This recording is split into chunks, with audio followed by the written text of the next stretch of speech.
누구든 내가 키우는 식물이 탄탄하고 짱짱하게 크는 게 좋지 연약하게 멀대처럼 키만 크는 건 바라지 않으실 겁니다. 웃자란 식물은 보기에도 안 좋지만 수확량도 적고 벌레와 병균들도 기가 막히게 웃자라고 약한 식물을 골라서 해를 가하니까 효과가 좋은 살충제, 살균제의 이름을 꿰고 있는 것보다 어쩌면 웃자라지 않는 방법을 알고 있는 게 병충해를 대비하는 데 더 중요한 요소일 수도 있겠습니다. 지금부터 이 영상 딱 7분만 집중해서 보시면 웃자람의 원인부터 내 밭에서뿐 아니라 화분 또는 나무를 키우실 때도 웃자람을 예방하고 억제할 수 있는 방법까지 모든 것을 가져가실 수 있습니다.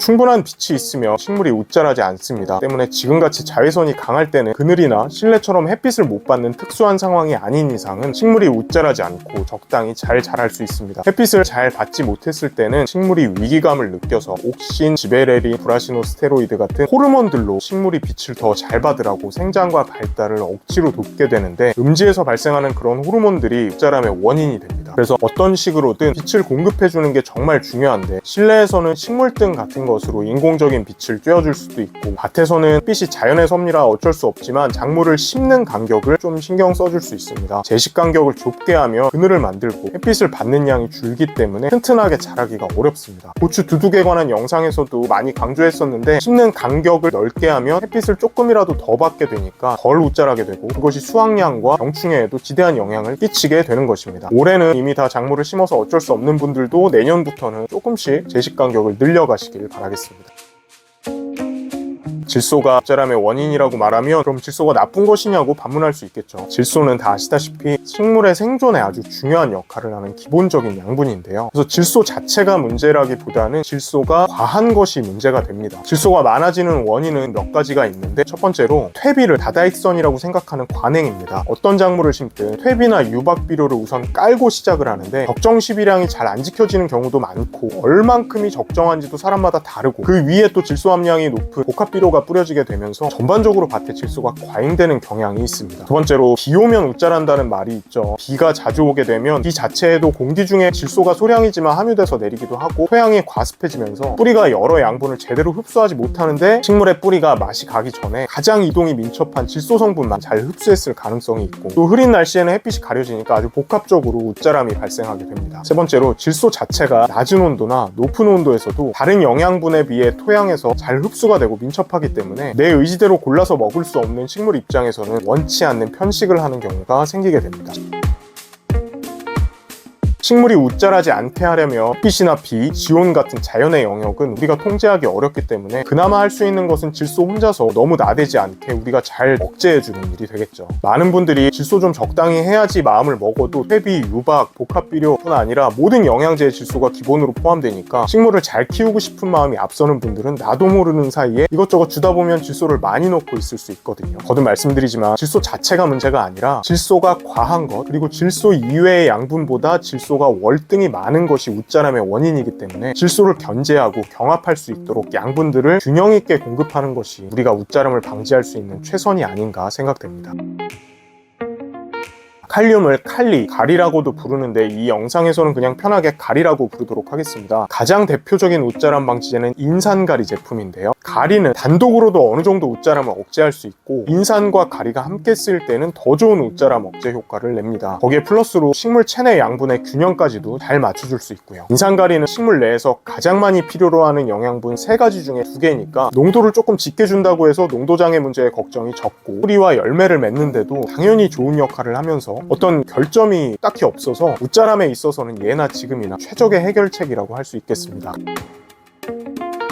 칼슘은 세포의 벽을 단순히 두껍게 하는 것이 아니라 세포들끼리 서로 단단하게 결합하고 접착해서 식물이 비정상적으로 커지는 것을 막아줍니다. 특히 어린 식물일 경우에 세포 분열이 활발하고 빠르게 성장하는 시기여서 칼슘을 활용하며 다 큰 식물의 칼슘을 웃자람 억제로 사용하는 것보다 어린 식물이 더 좋은 효과를 얻습니다. 생육 초기나 영묘기에 칼슘 사용하시면 아주 좋습니다. 다만 식물 체내에서 이동하거나 분배되는 것이 쉽지 않고 뿌리를 통해서 흡수돼야 하기 때문에 이런 칼슘의 단점을 잘 극복할 수 있는 제품을 골라서 사용하는 것이 관건이 되겠습니다. 킬레이트 칼슘, 유기태 칼슘처럼 흡수와 이동 면에서 장점이 있는 제품을 잘 골라서 공급해 주시는 게 좋겠죠. 자세한 칼슘에 대한 이야기는 이전 영상을 참고해 주시면 감사하겠습니다.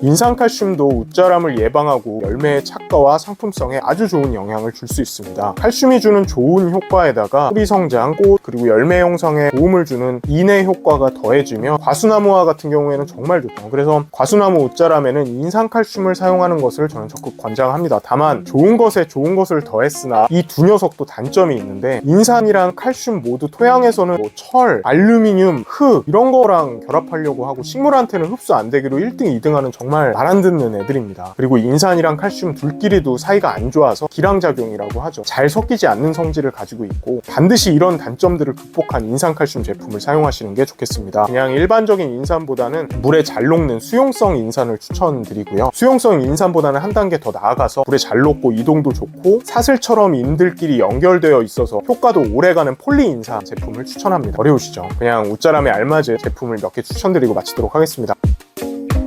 추천 제품은 인산가리는 워낙 많은 제품이 있지만 함량과 효과 면에서는 대유의 다운겔이라는 제품이 약간 뭐랄까요, 대유의 실수처럼 정말 잘 나왔더라고요. 그거 사용하시면 좋고, 가성비를 최고의 가치로 본다, 대유 회사에서 오랫동안 사랑받아온 구리오 제품을 추천을 합니다. 칼슘을 쓰신다면 질소 성분 없이 만들어졌고, 또 비료 업계에서는 유일한 유기산 킬레이트 칼슘으로 처리되어 있어서 흡수나 이동이 굉장히 좋은 저희 농사친구의 테트라 칼슘 쓰시면 되겠습니다. 인산칼슘은 대유의 파워 인칼이라는 제품 쓰시면 아까 말씀드린 폴리인산, 킬레이트 칼슘이 높은 농도로 함유되어 있어서 좋은 효과를 나타낼 수 있습니다. 오늘은 의도한 건 아닌데 대유 회사의 제품에 대해서 많이 말씀드렸네요. 작물의 웃자람 억제 정리하자면, 첫 번째, 작물이 웃자라는 가장 큰 이유 두 가지는 햇빛의 부족 그리고 질소의 과다이다. 두 번째, 질소는 퇴비의 과다한 사용, 이로 인한 과습, 빠른 흡수성 때문에 식물 체내에서 과잉될 수 있다. 세 번째, 질소를 억제하고 식물을 균형 있게 성장하는 웃자람 억제제로 인산가리, 칼슘, 인산칼슘이 주로 쓰인다. 네 번째, 인산가리는 넓은 범위에서 사용할 수 있는 가장 확실한 웃자람 억제제이고, 어린 식물에게는 칼슘, 과수작물에게는 인산칼슘을 추천하는데 폴리인산, 킬레이트 칼슘으로 구성된 제품을 사용하는 게 좋다. 오늘의 내용은 여기까지입니다. 가끔 그냥 결론만 얘기해라, 서론이 길다, 요점만 간단히 해라 하는 댓글들 눈에 띄는데 죄송한 얘기지만 다 차단했습니다. 결론이나 요점도 노력한 분들이 가져가야 하는 것이라고 생각하기 때문이었는데요. 오늘도 쉽지 않은 내용 보시느라고 고생 많으셨고, 이런 재미없는 내용을 끝까지 보시는 게 저는 많이 노력하고 계신 거라고 생각을 합니다. 그래서 노력한 만큼 풍성한 결실이 있기를 진심으로 바라겠습니다. 여기까지 시청해주신 모든 분들께 다시 한번 감사의 인사 올립니다. 혹시 칼슘에 대한 정확한 정보가 필요하신 분들은 다음 영상 시청하시면 저는 도움이 되실 거라고 생각합니다. 저희는 네이버 스마트 스토어 농사친구, 여기는 김포의 농약사 농사이야기, 저는 문상철이었습니다. 구독과 알림 설정 눌러주시면 모든 농부분들께 좋은 정보와 좋은 제품으로만 다시 찾아뵙겠습니다. 감사합니다.